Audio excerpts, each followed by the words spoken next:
Hey guys, it's Emma Vigeland with TYT Politics. Hope everyone's having a great day. As you probably know by now, John Ossoff, Democratic candidate, lost to the Republican candidate Karen Handel in the special election to fill Georgia's House seat vacated by Health and Human Services Secretary Tom Price, who was appointed under the Trump administration. So, Democrats are now 0 for 4 in the Trump era in special elections. So, 0 wins out of 4 races. Yikes. The mainstream media kept hyping up the special election, saying that it was the most expensive special election, the most expensive election in congressional history.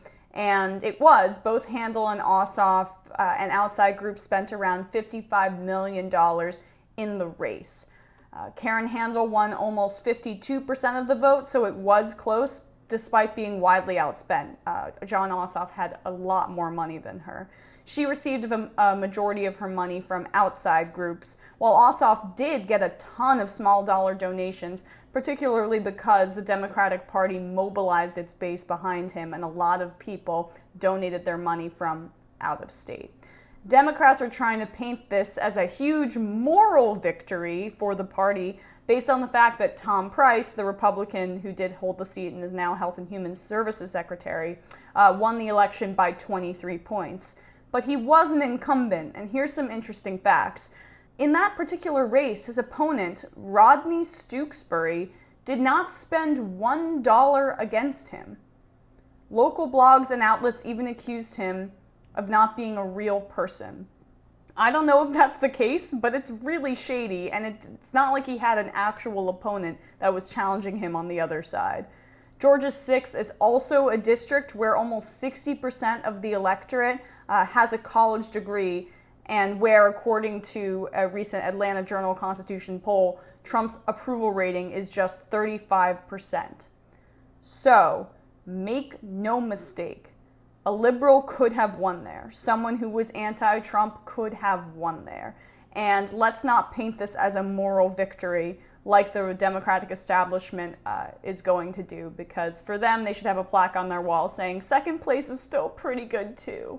The GOP high command depicted Ossoff as a puppet of Hollywood celebrities and Nancy Pelosi, who, according to the Journal-Constitution poll, has a 91% disapproval rating among local Republicans.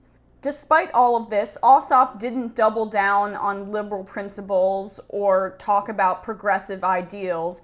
He spent his campaign apologizing for being a moderate, which is what Democratic consultants tell you to do. I think the track record is pretty clear on this. So what I want to expose here is how ridiculously terrible these Democratic consultants are. But let me continue. Ossoff did run a centrist campaign where he proudly appealed to moderate Republicans and to women. Does that sound familiar to anybody? I feel like I'm having flashbacks to this certain general election that shook me to my core and made me cry on camera. The New York Times described his campaign as a decidedly un-Sanders-like vision of the future in Georgia's 6th congressional district. Mr. Ossoff said in an interview that he would not support raising income taxes even for the wealthy and opposed any move towards a single-payer healthcare system. The interviewer asked him if he would support a Medicare for All proposal, kind of like the one that Bernie Sanders was proposing. He would not.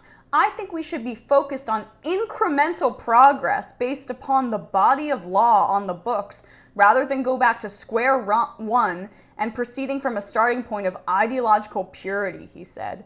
I think that there needs to be less ideology around healthcare policy on the left and the right. Right, because the voters that want access to healthcare are operating on ideology and purity tests, instead of just wanting not to die, wanting their kids not to die, wanting to have access to the medication that they need. I mean, this guy lives in a complete bubble.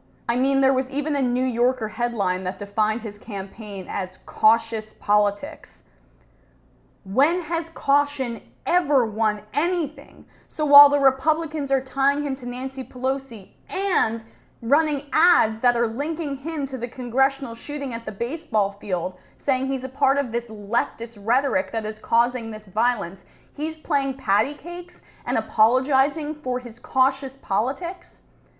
No, no, no. This is not the bug in the Democratic Party. It is the feature. And it is because they are all listening to these same horrible Democratic consultants, and not just listening, paying them a lot of money from their donors, from the money that they're getting to their campaign, to do this work for them and to take this advice, which is a losing strategy. And it is a proven losing strategy on paper. And I'm going to get into that right now. So one of the consulting firms that steered Ossoff in the right direction, I'm using that on purpose, it was to the right and was, facetiously I'll say, it was really the wrong direction, was Mothership Strategies. It was a firm founded by Greg Berlin, Jake Lipset, and Charles Starnes, all former digital fundraising specialists for the DCCC. Mothership Strategies received $3.9 million in payments from the Ossoff campaign for online fundraising, consulting, advertisement, production, and media buys, according to FEC filings. They were the ones that spammed maybe your email boxes. They certainly spammed mine with, Ossoff, big win, Ossoff dominates. Not so much. And yeah, remember the DCCC? Back in 2015, when WikiLeaks proved that they actually were tilting the scales for Hillary Clinton all the way back then. Obviously, the WikiLeaks came out in 2016. But they are heavily establishment, heavily centrist, heavily corporate, and these former digital marketing specialists are now heading the second biggest firm that was advising Jon Ossoff. So you can see where things went a little bit awry for him when he's taking the advice of these people. But his biggest consultant was Canal Partners Media. They spent $2.7 million for him in just 1 month on media buys. Want to know their history? It's not great. Spoiler alert. In 2014, they spent over $9 million on running Michelle Nunn for Senate in Georgia. She lost. She ran her campaign emphasizing bipartisanship. I wonder why she lost. Maybe because she's constantly apologizing for her supposed liberal principles instead of sticking to them. I think voters like strong people instead of weak little babies, as Trump would say. In 2014, they also spent over $7 million on Mary Landrieu's campaign, the proudly conservative incumbent senator from Louisiana. She lost too. Also in 2014, they spent over $2 million on John Barrow's campaign for Georgia's 12th district. He was defeated. He was a self-described blue dog Democrat, which means I'm a conservative, but I like calling myself a Democrat for some reason. There aren't many blue dog Democrats left in Congress. I wonder why. Anyway, so now you might be saying, Emma, you're being so unfair. The Democrats had a horrible year in 2014. These consultants did a great job by pouring millions of dollars into these conservative Democratic campaigns, and then also helping Ossoff lose in the special election, which was entirely winnable. Hold. First of all, let's not let Democrats get off for losing a lot of seats in 2014. They have ideas that aren't completely draconian and aren't going to completely stomp on the middle class. So maybe they should run on those progressive ideas instead of just whimpering to Republicans. But side note, let's talk about what they did in 2016. Their most recent failure was Ossoff, but they also had 2 massive, miserable failures in 2016. Their number 1 candidate, Annie Craig, for Congress in Minnesota's 2nd District, lost after giving over $2.5 million to her. Their number 2 candidate, Jim Barksdale, who ran for Senate in Georgia, also lost. They spent over $2.3 million on him. So the point of this video is not to make fun of corporate Democrats, which, is fun to do anyway, but it really is to point out that this strategy is a losing strategy, and it's a strategy backed by millions of dollars. These candidates who don't have a backbone just listen to these Democratic consultants who say, move to the right, move to the center, say that you're not for raising taxes on the wealthy, say that you don't want to give people universal health care, and then you'll win.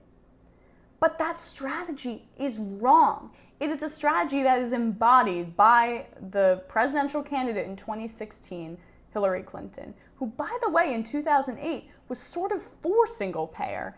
And then as this mentality of increased corporatism just got thicker and thicker in the Democratic Party, she in 2016 said single payer would never, ever happen. It's because the mentality and the money in this party means we got to go further to the right because that's where the money is. So that's what the insidious thing is about money in politics. It moves everyone so far to the right to appease these corporate interests, even when they weren't in that mindset beforehand. And Jon Ossoff, I don't know anything about him. He could be a perfectly lovely guy with some progressive principles, or this could be his actual ideology. But the reality is that he spent millions of dollars of his own campaign money asking these consultants for advice, who gave him these ads that portrayed him as a centrist and told him to portray himself as such. And they have a history of losing miserably. So hey, Democrats, maybe try something new. You're 0 for 4 this year in these elections. So in 2018, we can't afford to have those same losses. So maybe buck these consultants, save yourself a couple $1 million, and actually talk to people and see what the polling says. The country is center-left on every issue. Healthcare, marijuana legalization, gay rights, wars. Look issue by issue. And don't just fall into this trap where saying, you got to be center-right or you've got to move to the right because I guess the people in Georgia really like tax breaks for the wealthy. That's not the case. In Washington, that may be center-right, but in reality, a majority of Americans want to raise taxes on the wealthy. And if you looked at the polling and didn't just talk to these Democratic consultants, you would know that. But these people, someone like Jon Ossoff, who is being handpicked and plucked by the Democratic establishment, is not the kind of guy to look at the polling. He's the kind of guy to say, where are these consultants? And that's the reality.